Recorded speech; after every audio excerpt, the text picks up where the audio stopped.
I'm gonna open this up now so Yeah, of we don't course. have sound effects. Is there anything? What do they call them? ASMR? ASMR, exactly. My kids are obsessed with ASMR. Yeah, cheers. Cheers. Thank you. Of course. This is so cute, by the way. Love it. I could totally see you sitting here for hours. I do. Yeah. This is my office. I could see you being like, I'm here, it's my zone. Nobody come and bother me. Totally see it. By the way, I love that. Thank you so much. Yeah, I want to do a video on it. I got it for my 28th birthday. I'll throw in a picture at the edit. Sick. Yeah. Who is it a statue of? That is Socrates. I knew it. Of course, Yeah. my intuition's always right. Everyone's intuition's always right. Yeah, oh, interesting. We should trust our Everyone's intuition. intuition's always right. It's the thoughts that we allow to creep in and take over. Why do you think that is, that our intuition is always right? Because it's your highest you speaking to you. Mm. And many times we doubt that voice because we think, oh my gosh, am I crazy? Nah, no, let's try it that way. And everyone else is doing it that way. Let's try it this way. Okay, so we put some other priority over our actual intuition, what we feel like we know to be true deep inside. Societal norms, societal expectations, what we believe fits a mold, many times I think, is what most people try to strive to attain in life. It's always, we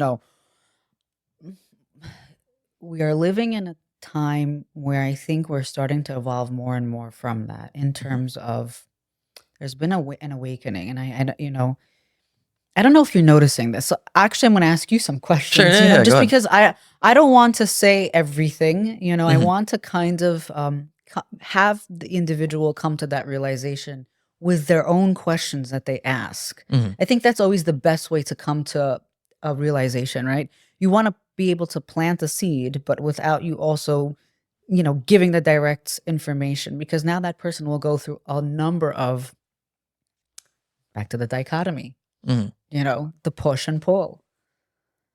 Can you elaborate on that more? That sounds interesting. What part? What dichotomy are you referring to? Like, so black and white. Okay.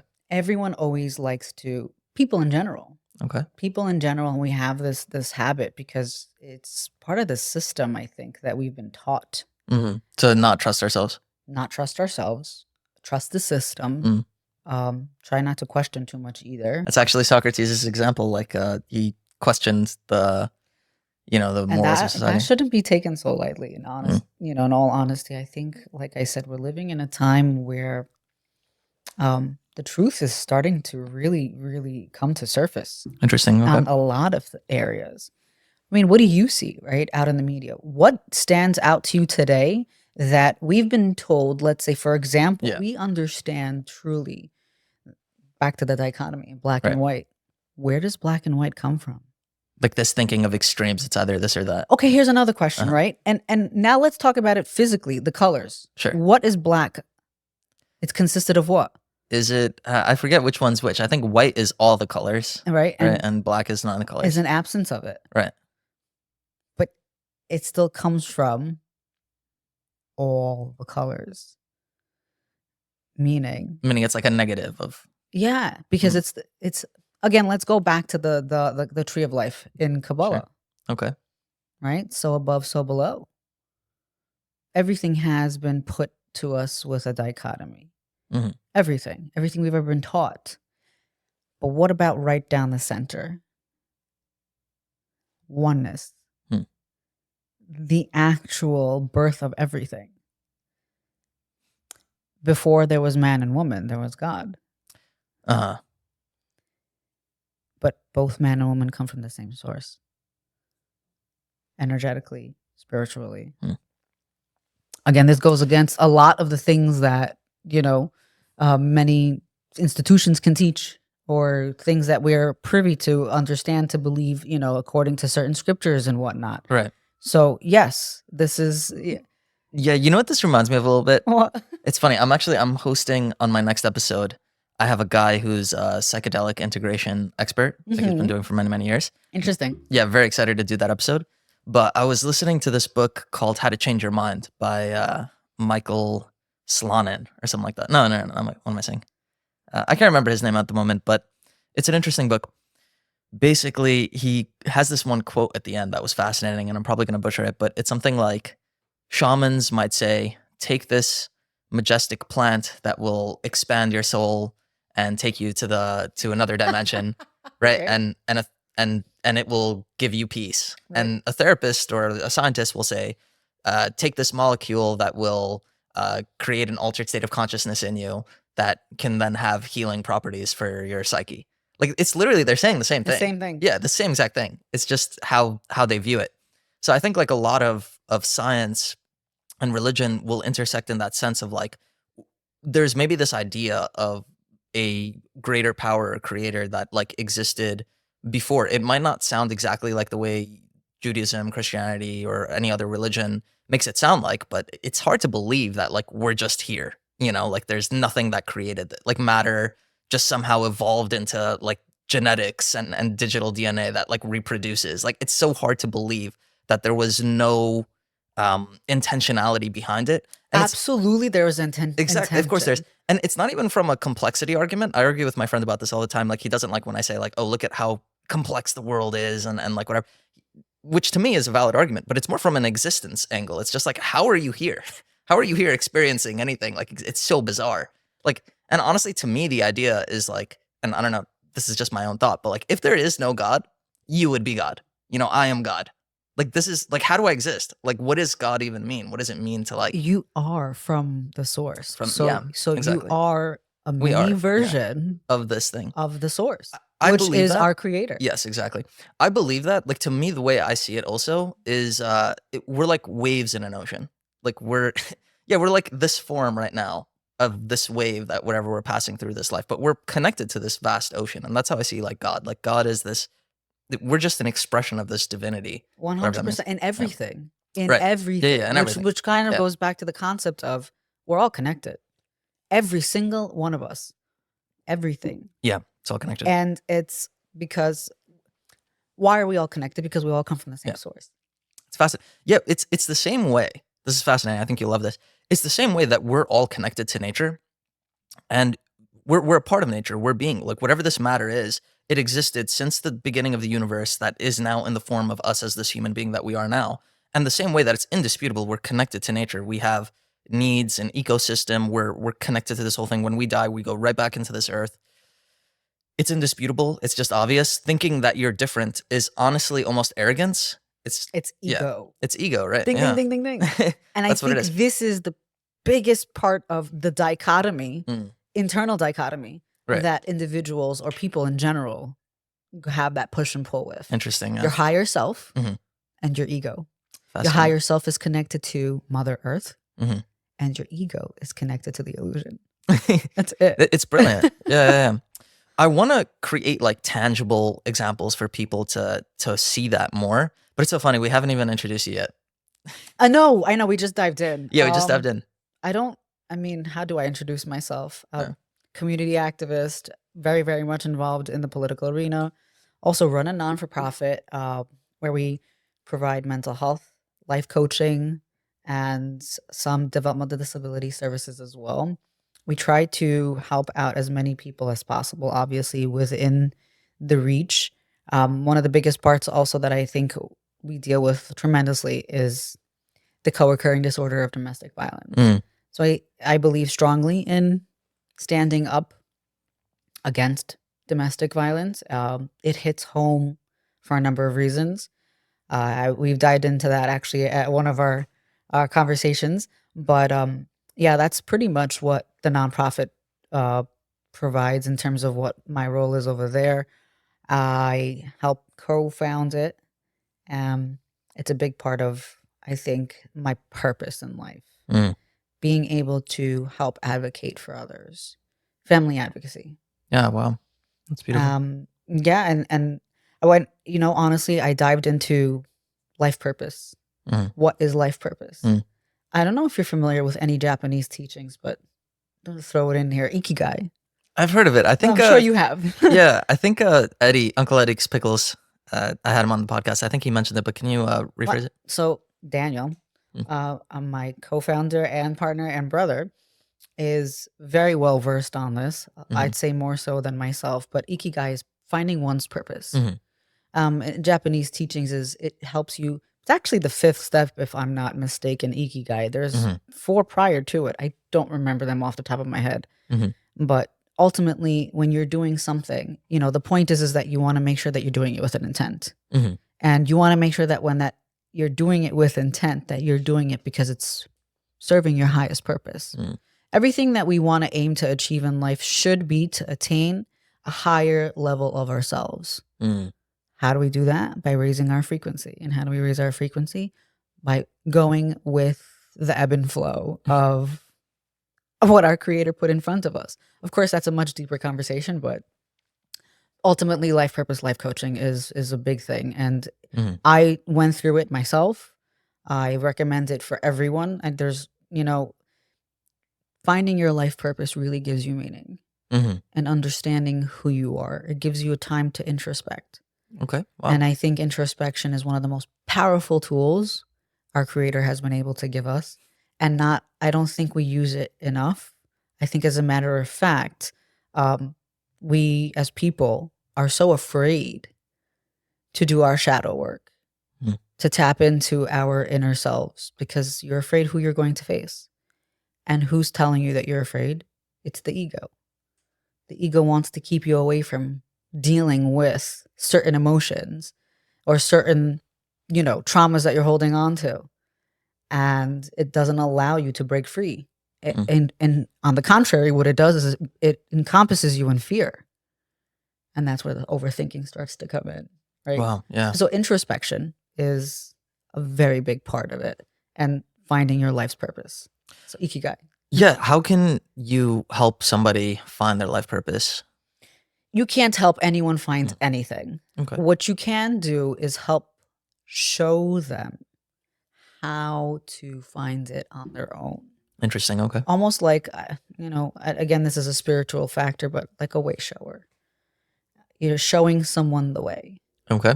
As opposed, like a shaliach, I'm a messenger. You know what I mean? At the end of the day, if the person doesn't want help, you can't help them. Okay. Right? Yeah, of course. If, whether we're talking about this in a physical aspect or a spiritual aspect, at the end of the day, if the individual isn't ready or doesn't believe they're ready, because no one's ever truly ready, I believe. There's no such thing, actually. Ready is right now. You overthink it, it'll never happen. You second guess yourself, and that's all you'll ever be doing, is second guessing yourself. Listen to your intuition, your inner voice. It never lies to you. It was put there for a reason, right? To be in touch with your highest self. So, have you had experiences where have you had experiences where you've been able to tap into your higher self and expand that awareness? To have that experience, you definitely need to also go through, like I said, introspection. Are you willing to sit down and journal and kind of write yourself a T graph, right? Your pros and cons. What do you believe are your pros and cons? And really dive into that. So, like, what questions are you asking yourself about pros and cons? Like, what specifically? Well, I think for everyone, it should be tailored to what they're dealing with and struggling with. But on a general note, you want to ask yourself, am I happy doing what I'm doing in terms of work? Am I happy with where my relationship is with my spouse? Am I happy with the relationship I have with my kids? Am I happy with the relationship I have with myself? Those are the kinds of questions you want to ask yourself, because then you want to go into tapping, but what is happiness? Like, if you follow the stream of questions, where is that leading you? Like, first you have to think about, am I happy? If that answer comes up as a no or yes even, like, but what does that even mean to you? Happiness is being okay with exactly who you are. And if you aren't, you change it. Be the change you want to see. Stop waiting for it. Even the concept of the Messiah, this might hit some, but the Messiah is here because you bring that by picking up your frequency. Why do you think it's been taught that to us, as far as I remember, mitzvah. Okay. It's to raise your frequency. There is a lot of truth in scriptures and teachings. And if you really sit down and do research, you'll find across all the teachings, there is a way of life. And that way of life is being one with yourself, being kind to others. Mm. Love thy neighbor as you love thyself. Mm. That is ultimately your life's purpose at the end. And happiness comes from you being content with exactly who you are and what you have. Again, everything is connected. Okay. Even I'm picking on things from here and there, but that's because they're all connected. Yeah. And you need to see how. And that's the work that the individual has to do on their own. At the end of the day, if you're willing to sit down, like I said, and figure out how you can make yourself the better version of yourself that you expect yourself to be, it's by asking questions. Happiness also can't come from external factors. They shouldn't come from external factors. They all must be internal factors. Happiness is a thing you feel inside of you. And if somebody's able to waver it, then you're not happy. It's so funny. Yeah. It's like we always, or meaning it's very typical of human nature until we become aware of it and really put an effort to change that. We're chasing the light externally as opposed to finding it within. Ding, ding, ding, ding, ding. Yes. Yes. And again, I don't want to be controversial, but then again, I am. So, I mean, let's talk about a particular person who also preached that. God is within you. He's not up in the sky. He's inside of you. Right. You just need to look within you. And by the way, he never spoke straightforward. He always spoke in parables. Like all the wise, teachers and sages down, the generations always all spoke in parables, in indirects. Even Socrates. Yeah, of course. All of them, philosophers, always spoke indirectly. Why? Because apparently subconsciously the mind picks up on that much more than when it's something right in front of your face. Yeah, you know what else I think it is? I think it's easier to project what you know onto something like when you're given the form of it. Like the truth that you already know. Right. Right? And it's like you can hear something that helps you just bring it out as opposed to something that like is like you're being informed, you know what I mean? Like you let it come out within and project it onto the parable. I think that's why like art and stories and all that is so amazing and moving because it does something internally. It does. It absolutely does. It helps you tap into, again, being closer to the source, the creator. That's because it's all from there. That's why it makes you feel so good, like bubbly. Right. This is fascinating. So yeah, I think the that idea of like the kingdom is within you. I think that's that's a huge thing. Yeah. It's brilliant and it's true. It's like I remember I was going through a really bad heartbreak. This is funny. I was going through a really bad heartbreak, and there was this YouTuber who he was doing a live meetup. His name is Owen Cook.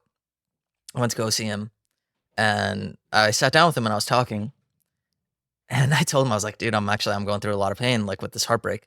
And he grabs me and he looks me straight in the eye, and he's like, Gabi, you know why this feels like hell? Because you're in hell. This is hell. And he's like, as he's talking, it's like he's like so committed. I see like his pupils like dilate, and I'm like, oh my God, looks like he's about to eat me or something. And he's like grabbing me like with two hands, like both my shoulders. And he's like, but you know what else? This could be heaven. And it's really up to you and like your state, and like you could change it. Yeah. Your state of mind is everything. 100%. Yeah. It is everything. So within, so without, so above, so below. It literally means that. Yeah. Whatever you are projecting internally, you will project externally. That will be your outside environment. That becomes the reality. It does. Right. Which is, again, I don't know if you're familiar, but there's so many teachings out there that stem from the scriptures and how people, tie the strings together and how it comes together. But the reality is like you said. Yeah. I feel like this will be seen as heresy for some people, but it'll be seen as heresy for many people. Right. But again, and I don't blame them. I understand where they're coming from because they're not sure. knowledge on the subject matter. Yeah, I hear that. And that's okay. Mm-hmm. That's okay. You can disagree. Sure. And I think that's part of life. Asking questions. Asking questions. Mm. You don't follow everything blindly without asking any questions. I said this before, I'll say it again. You're supposed to ask questions. 100%. And if you're not, that's a problem.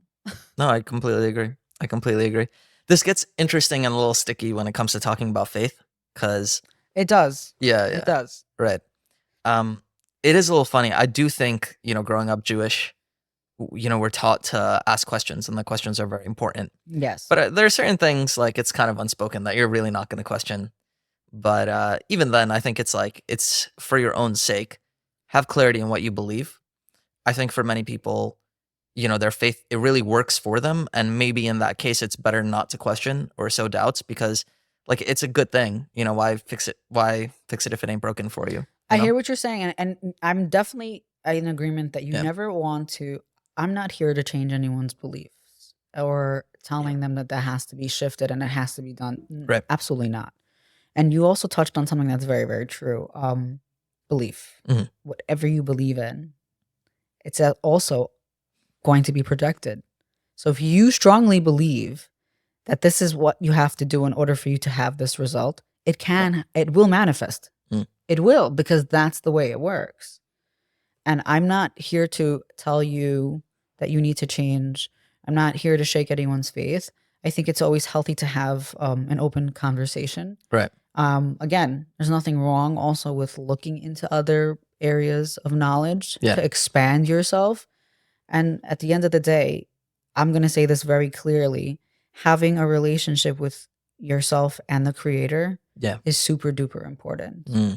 It is the most absolute.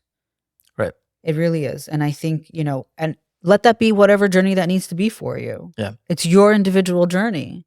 You need to find it how you want to find it, and whichever way it takes you. And if that's what your intuition is telling you to do, go with it. I can't tell you which direction that's going to take you because I have no clue. There's a divine plan. I have no way of telling you what the divine plan is. That's between you and the creator. Right. And however you're going to get there, that's between you and him. Yeah. And respect to everyone's journey and whatever decision they make, because at the end of the day, if that's what felt right for you, then that's what it was. That I totally agree with that. And it's funny, as a therapist, I wouldn't tell somebody to question their faith. Yeah. Right. As a human being and a person that is like a big believer in challenging yourself to go beyond, I would say, like, if you're ready for it, if that's something that you want to do. 1000%. If you're not ready, Right. don't dive into any of this 100%, you know what I mean? Because you have to understand that once you've gone down this rabbit hole, so to speak, you really can't come out of it unscathed. Yeah, 100%. You can't come out of it unscathed. I think, like, ultimately, when a person losing their faith is a really almost traumatic experience. Yes, Yeah. it's a piece of you that dies. 100%, Literally, there's a yeah, whole yeah. grieving process. Right. You are literally bereaving a part of you and who Yeah. you used to be. Exactly. And again, I don't want to confuse the thing here. Faith is a very, very big part of our belief system. Yeah. And I believe having faith is important. Right. But even more so, having absolute sureness that that you're unconditionally loved by the creator and that you're always safe and protected is I feel is the key. That's brilliant. I love that. I love to expand on that more, like how you get that sense of love from the creator. That's brilliant. Just knowing Just and knowing. not questioning it. If you How do you know, though? Because we Okay. got to go back to the questions now, no right? problem. Just like he said, how do you know if you're not happy, or how do you know you're happy? Now you're pulling away Okay. those layers like an onion. Yeah. You want to bring out every single layer until you get to that core. And you want to at the end of the day, asking the right questions to get to understanding that we are all the creator's creation. Everything, this plant, even this, This table, this everything. Yeah. Maybe not physically, but the fact that it was a given through, it's still from the content. I think it physically is the creator. It still is from the source, though. So yes, technically, and you know what I mean? When we look at it from that perspective, yes, 1000% it is. Right. And that's how you know, because God is in everything. Right. God is everywhere. God is everything. Yes. That's the way I see it. Yeah. Yes, it is. And when you know that, and you keep reminding yourself that you know that for a fact, nothing can be shaken. That you know for a fact that that's the truth, then you know for a fact that he unconditionally loves you as well. Mm. You're not being judged 24/7. How do you get to a state? Like to me, I could talk about it for myself, but like to me, the way I think about it, that I think God is everything, is just because that's like the way that I see God is like God is infinity, God is whatever matter, like all of this is. Hit Right? bodedut. One more time. Hit bodedut. Can you explain that? Meditation. Okay. And literally, hit bodedut is being alone with oneself. That's literally what the translation is. Mm-hmm. And why do you want to be alone with oneself? So that you can introspect and get that relationship between yourself and the creator. Mm. And hit bodedut comes from all the sages who will tell you from their perspectives and how it helped them elevate their frequencies to learn about themselves and the creator and strengthen that relationship. It is, again, it's a lot of work. Yeah. If you're not, you have to be able to sit down in a dark room with some lights and maybe not, or whatever is, suited for you. But it's preferable to do it in a way that you'll be able to calm yourself. Yeah. You meditate? Yes. How often how long? I tell you what, I don't like to put a timestamp. It should feel like it's coming very naturally, right? Interesting. You don't want it to be something that you're forcing. Mm-hmm. And if your body's done, let's say after 10 minutes, then you're done. 100%, yeah. Or you might fall asleep. That happens too. And that's okay. That means your body needed you to fall asleep so that you can download that. It was protecting you. Yeah. We have to understand that our body is actually created in such a way that it's actually meant to protect you. The push and pull that we see when we get sick, for example, it's actually letting you know that this is where the body is working on to help fix it. This is how the creator created us. Fascinating. Isn't it fascinating? It is fascinating. So we both know Mike Shimonov. Yeah. And I also want to call this out. We were together, we collaborated on Slocky Stoll episode with Sarah Barkov. Yes. Shout out to Sarah. It's Amazing. Awesome. Yeah, she does amazing work. Awesome. Yeah, we talked about mental health in the Bukharian community. But we both know Mike. Mike did Vipassana. Are you familiar with Vipassana? No. It's basically like he did a silent retreat meditation, I think for like 3 days. And how did that go? So I have to talk to him about it in more detail, but he was like, it's transformative. But I use Headspace, right? I meditate like 10 minutes a day. I go through like different courses. And to me, after 10 minutes, like it's very intense. I can't imagine going much longer than 10. Like I think about sometimes maybe I should pick it up to 15 minutes, 20 minutes. Don't push it until you're not ready. I've been doing it for a long time. That's okay. Yeah, I still can't. And I've heard people that like, they do it for like an hour or even 2 hours a day. And I'm like, I don't understand how that would even be possible, Because you're trying to understand it. Right. That's a good point. Just like let it go. Yep. It hurts. You just said another keyword. Yeah. Let it go. For sure. Yeah. It's tough. Yeah. I forgot what we were talking about, but an anecdote We were talking about meditation and how some people can. What were you talking about before that? Yeah. But I'll tell you this thing that I learned recently. Yeah. It's insane. And this is we were talking about like body connection a little bit before the podcast, that like, and during the podcast you were saying like trusting your gut. There's a polyvagal nerve. I'm sure you're familiar with it. Uh-huh. It runs from the brainstem to every single organ in your body, and it connects, right?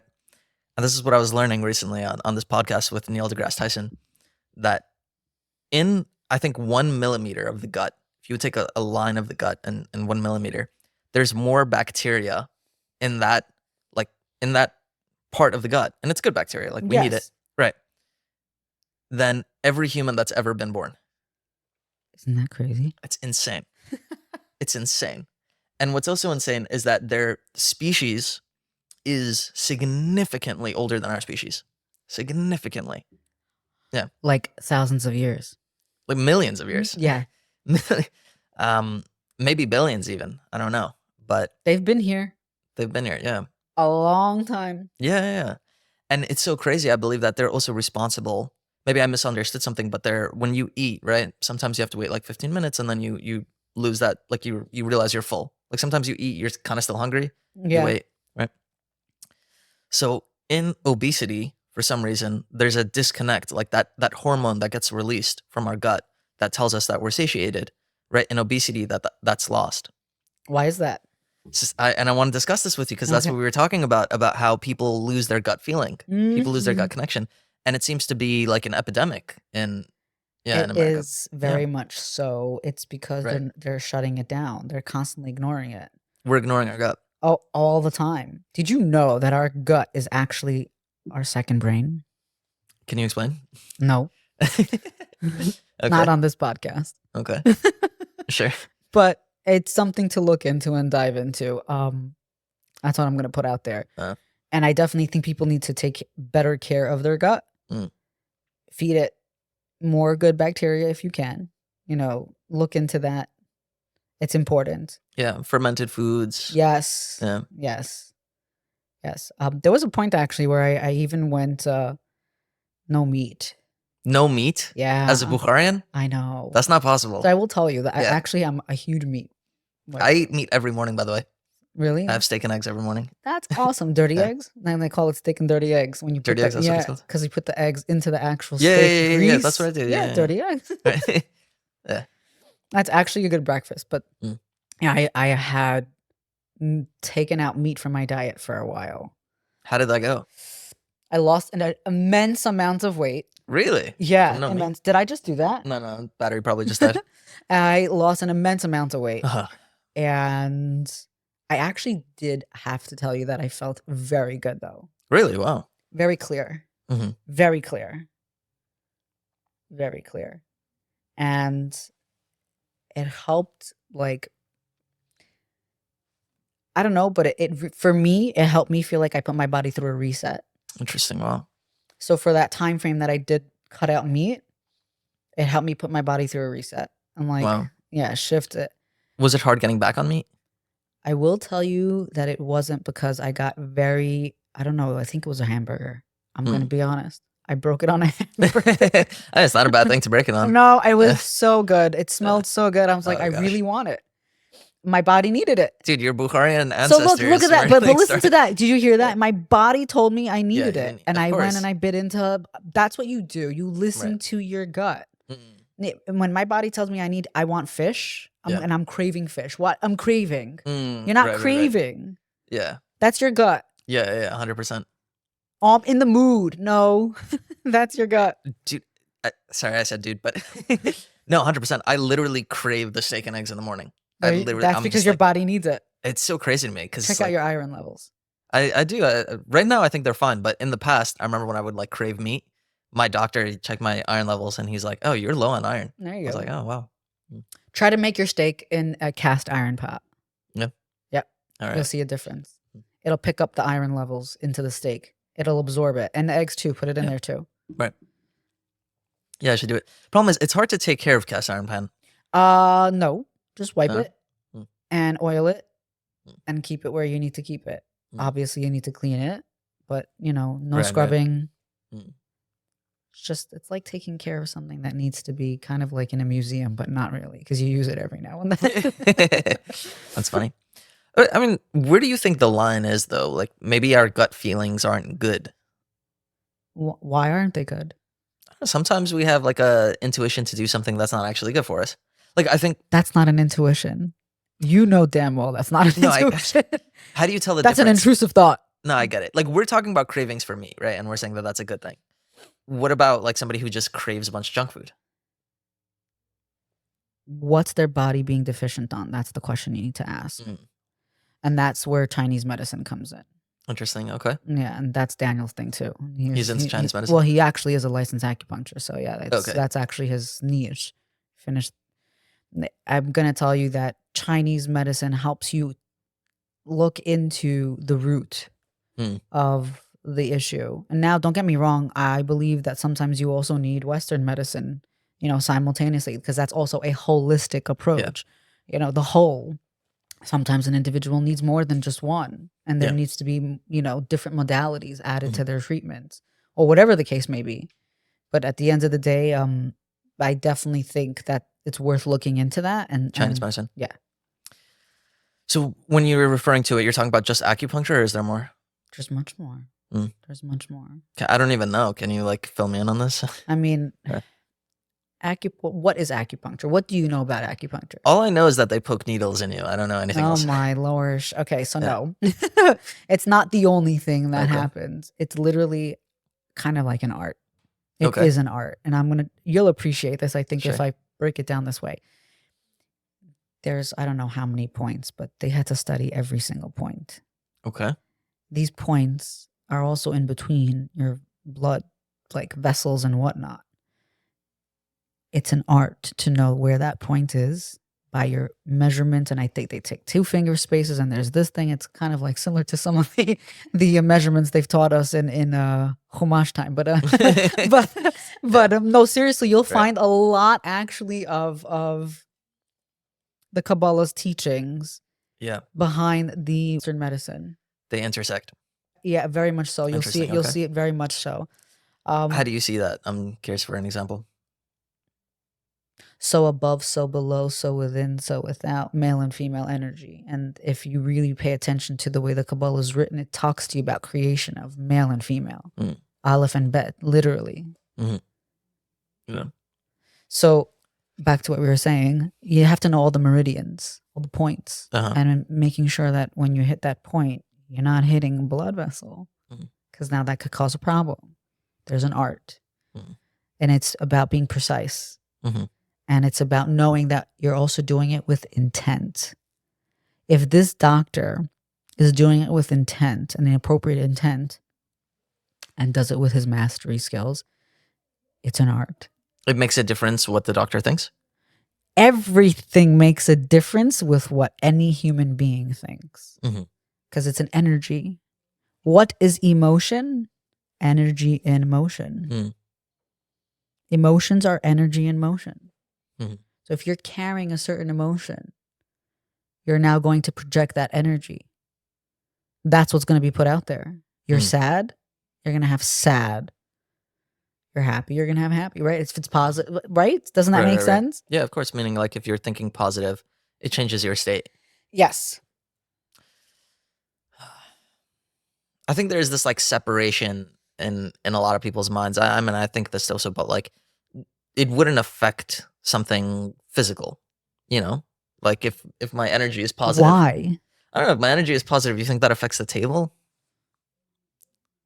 Well, that's an inanimate object. Right. I don't think it directly will affect the table. Like I have heard of studies. I don't know This, if this is true. however, Yeah, the plant. I'm going to tell you it can, because it's a living, breathing thing. I've heard this is, and I'm sure you've heard the same thing, that if you, I don't know if this is even true, but I've heard the study that if you phrase a plant every day, it like grows better than if you don't. Yes. It's so fascinating to me. If that's true, that's insane. It's not if, it is. Right. And I'm going to tell you only because I've seen it. You've seen it? Yes. Wow. Yes.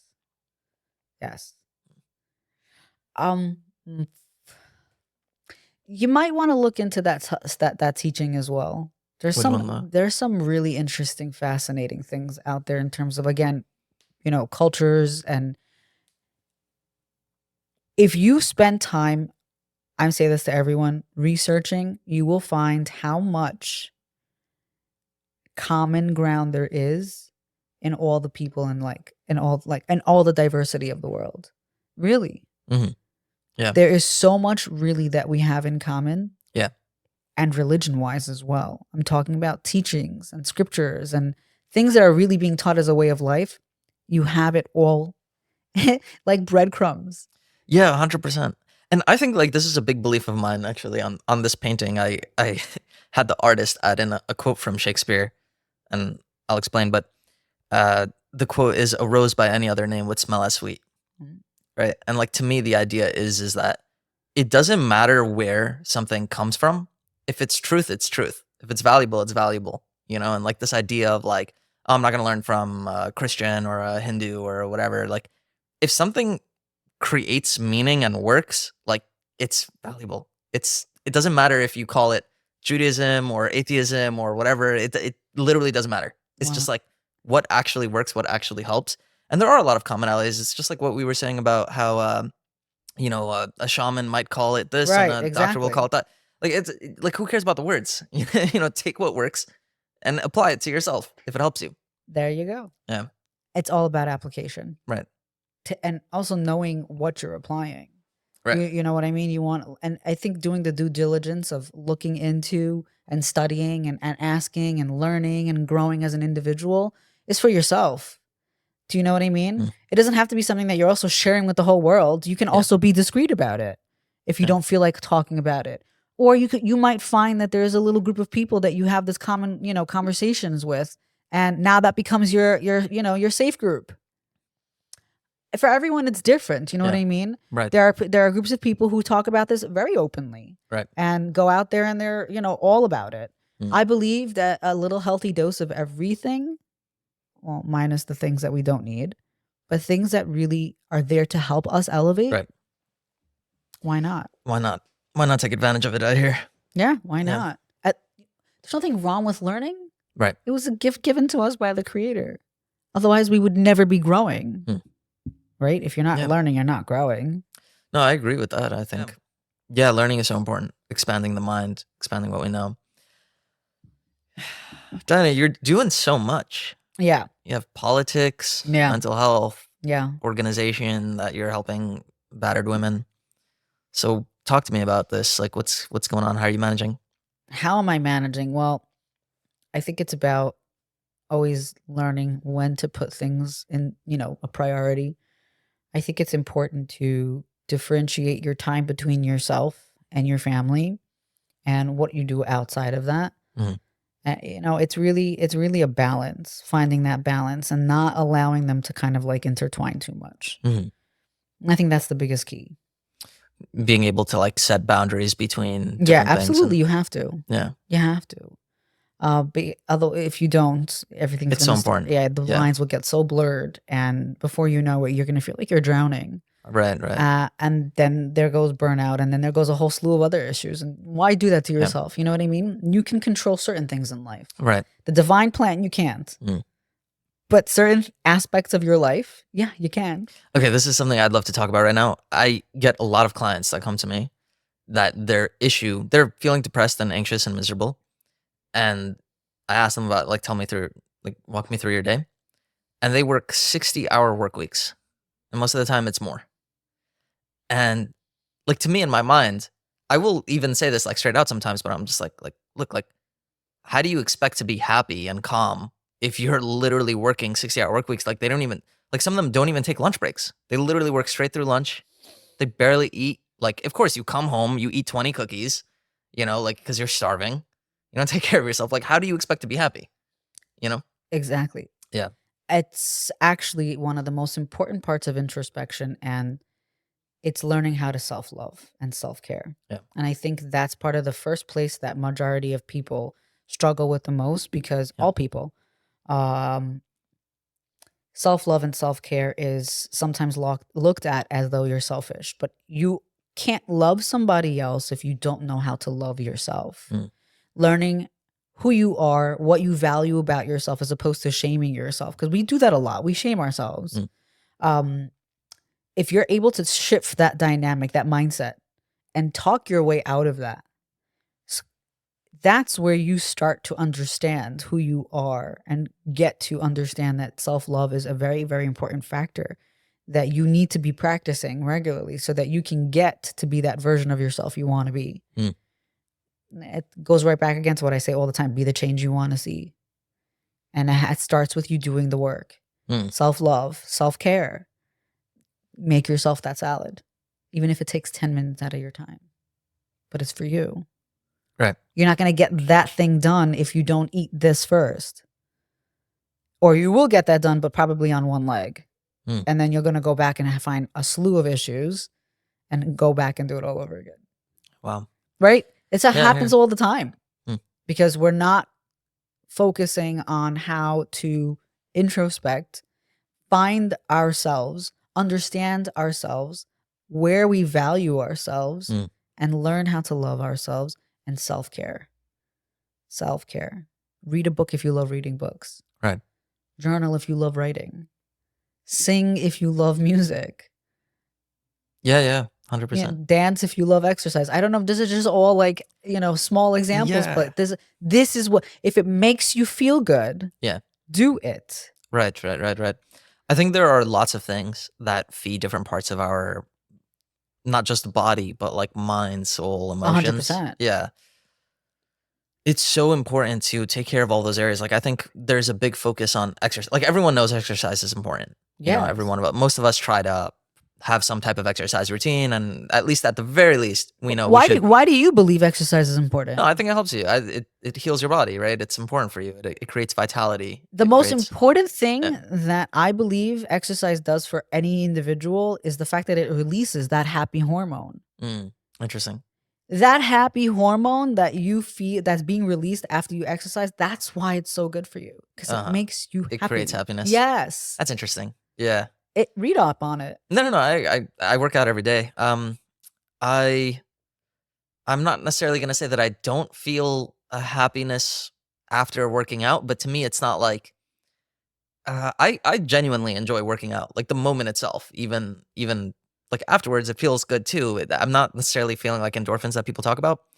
Maybe I am, but it's like in the moment. I love the pump. I love the feeling of like doing it and taking care of myself. You absolutely do Right. feel it afterwards because you keep coming back. Because in the moment it feels good and I enjoy it. Then you have the after effect of it, that you know that you've taken care of your body. I hear you. Yeah. And then you pat yourself on the back throughout the week. Good job, Gabby. Yeah, 100%. So I do this. I do these car reels where after I go to the gym, I just make a short video on my phone and just think like about something inspirational I could say, and then I just do like an improv talking about it. Like it's a minute long, and basically what happened was I got kicked out of my old college gym, right? Okay. Because they kicked out all the alumni. Very annoying. But I started going to a different gym, and at the college gym, after every workout, I used to go up to the mirror, and just like start flexing, like yelling, like you're a champion, like just yell, like really trying to like Positive yeah, 100% affirmations. positive affirmation. That's very That's important. when I would do it. Yeah. That's super duper important. If everyone can like incorporate that into their lives, Yeah. do it yesterday. Serious. And this is so fascinating. I'm gonna get back to this story, but my friend pointed out, he was saying how like, oh, positive affirmations are probably so stupid. But think about it, like if you looked at yourself in the mirror and you just said every day, I'm a failure, I'm a loser, I suck. Like there's no way that after a month that wouldn't hurt you. Of course it will. If it like it's so understandable for anybody that doesn't believe in positive affirmations. Think about it the negative way, right? Like there's no way that would exactly what I tell right? anyone that I'm 100,000. You're like a computer. No, Right. like you are. You're programming yourself. You are right? literally whatever you're downloading in there. That's what you're gonna keep getting. Exactly. Right. Sunshine and rainbows or clouds and rain. Right. Duh. Right. Yeah. The mind, and this is interesting. We were talking about meditation. The mind, and especially like the thoughts that come up, they're not us. They're programs. They're things that we've absorbed throughout childhood and different culture that we've seen and TV and all that. And it just conglomerates into this random, almost schizophrenic, like endless stream of monologue that just goes in the mind. And it's impossible to even see it until you really start that meditation process and for the first time recognize that like, holy crap, my thoughts are actually not me. Like they're just a stream that I don't have control over it. I don't know where it came from. It's just presenting itself to my conscious experience as time goes on, and it's fascinating. But going back to the story, so I used to do these like after my workout, just yell at the mirror like you're a champion. At this new gym, it's like really awkward. I'm not going to do that because it's like I don't know these people. Most of the time in my college gym, it was totally empty. I was like one of the only people there. So, so I just decided I'll do the car reel and then end it off always with like, okay, you're a champion, just to kind of like continue that positive self-talk. Just feeling like, how can I spread that to more people? They're not doing well, but yeah, it's just fun. Maybe just a suggestion. Sure. Maybe doing it in the gym while you're looking at the mirror. That can be interesting. And Yeah, instead of in the car. Yeah. Yeah. So you're still in the moment. Right. I should do it. You're right. It is awkward because there are people there like peeing in the background. Peeing? No, it's the gym bathroom. Okay. Yeah. Oh no. Bad idea. Maybe do it when no one's there, but maybe I don't know. But yeah, something to think about. Right, exactly. Yeah. I just because I feel like the momentum will still like you'll still have that momentum going. Right. In the gym setting. Which I think might help keep your mind still like in that focus. Yeah. And when you're in the car, you're kind of like in a different mindset already. I hear that point. Yeah, it's a little different. Right. Like, oh, okay, I settled down now. I'm sitting down. Let me get comfortable. Yeah. Problem is, so there are a million reasons not to do something, but at the gym, it's like, it's loud and it's awkward. There are people there, that, but you're right. I It wouldn't probably will care make a too much difference. about the awkwardness unless it's the bathroom. But Right. who cares about the other people? Right. Again, Just do it. not anyway. the bathroom. No, yeah. I should. You're right. I should do it, even though there's other people, because it's like taking my YouTubing to the next level is just like any vlogger that does it. There are always people around. 100%. They don't care. Be comfortable at who you are. Exactly. If you believe in this, right. Screw everyone else. Exactly. Yeah. No, I feel that. That's a good point. I think we generally second guess ourselves or second question ourselves or second, oh, and I'm not going to do that because this thing or because of that person or because it's always because of something. Right. And that's part of our fear. Mm. And removing that, you take back that control. Yeah. I believe. No, I hear that. I agree with that. Do you have the time, by the way? Well, let's take a look. It's 9:55. Oh, wow. Perfect timing, man. Yeah. We got to wrap up, Dan. And I don't even think we talked about all the things we wanted to talk about. We did not. We didn't talk about any of the things we wanted to talk about. We did not. Like, we originally came in thinking we were going to talk about the Bahrain community, mental health, no, I'll politics. Tell you what. There's a lot of work when it comes to mental health. And I think it comes alongside an awareness. Mm. And I think that's where we kind of can circle back to this conversation with where a lot of the topics that we talked about, it's about awareness at the end of the day. Mm. Awareness of knowledge, awareness of information. Mm. And mental health really ties into figuring out who you are and remembering who you are, your actual self, without all the extra noise. And that means the community. That means what are people going to say? What are people going to think? That's part of that. And being able to meditate really helps you center yourself. And if you don't know how to, there are tons of places to look into. Wow. I myself am also very much into picking up just not meditation, but also my breath work. I happen to be an instructor. I do like to do a closed group for women sometimes. It helps me in many ways to stay connected to others. There's a lot of work that I do, and I don't want to lose myself in that work. Being in the political arena is amazing. It's fascinating. There's so much behind that, the cogs that move and whatnot. But I also have a specific purpose in this life, and it's to elevate my inner self. And by continuing the work I do, by being there with others, helping them help themselves, makes me feel like I get to stay connected to the creator in many ways in that way too. And I think if we understand how much we're all connected at the end of the day, and then we all have some sort of a responsibility to the world, as opposed to, a group of people or a nation of people, or it's a collective. It's a collective. And there's so much going on right now in the world, unfortunately, too. Wow. There really is. And I think people need to focus on how to not allow themselves to get too distracted by what's going on around them. Don't let that break you down too much, because it's very easy to get distraught by a lot of the things that we're hearing, right? I think it pulls and pushes people in so many different directions. Just stay centered, stay focused. Focus on the relationship with yourself, and focusing on the relationship, strengthening your relationship with those who are close to you in your inner circle. That's how you keep your mental health in check, I think. That's brilliant. I love that. Diana, where can people find you? Everywhere, unfortunately. But if anyone does want to reach out, you can find me on all the social handles. We also have a hotline that we to our nonprofit if you're interested, 929-467-7251. If you guys want to reach out to me directly, you can get me on my social handles. Gabi, it was such a pleasure. I definitely think we should have something. I don't know, something. We should do something. You mean like a part 2 or like something else? Definitely we should do a part 2. Yeah. Definitely we can maybe add another person. I don't know if you have any. I have a third mic, but I don't know what the setup would be with one camera angle. I guess we could figure that out. Yeah. If that's something that I think would be interesting. Fun. Yeah, it'd be a lot of fun. Just to dive into certain parts of this. At the end of the day, I think the most important message here is do what feels right to you. Don't ignore that gut intuition, that gut. Yeah. And don't doubt for a second that the creator does not love every single one of us unconditionally. We could do a whole podcast, probably a whole series of podcasts just on that one point. I'm sure. Yeah. Then I normally, you already probably answered this, but I normally end off with this question. I probably need a new question, but what if there was one thing that you could yell from the rooftops that you would want everyone to know? What would that be? That I will want everyone to know?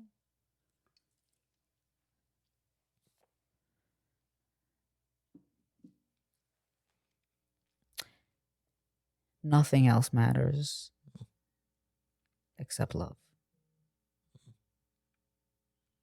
When you do everything with love, you raise the frequencies, the vibrations, the spiritual levels. When you do things with anger and hate, that's where ugly comes out. So yeah, I probably scream to the rooftops. Love.